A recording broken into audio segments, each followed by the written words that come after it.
बिस्मिल्लाहिर्रहमानिर्रहीम। अस्सलाम वालेकुम नाज़रीन, आप देख रहे हैं HBS न्यूज़।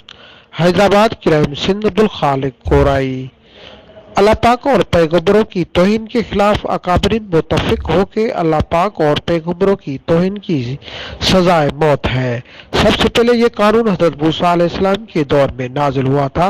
अल्लाह पाक ने मूसा अलैहिस्सलाम से कहा जो कि अल्लाह पाक और पैगंबरों की तौहीन करता है उसे ज़रूर सजाए मौत दी जाएगी। बाहवाला मुकद्दस बाइबल। फिर वक्त हज़रत ईसा अलैहिस्सलाम का आया, आपने ख़ास तौर पर इस कानून को मनसूख नहीं किया, यकसा कवानीन जारी रहे यहाँ तक कि कुरान पाक नाजिल हुआ।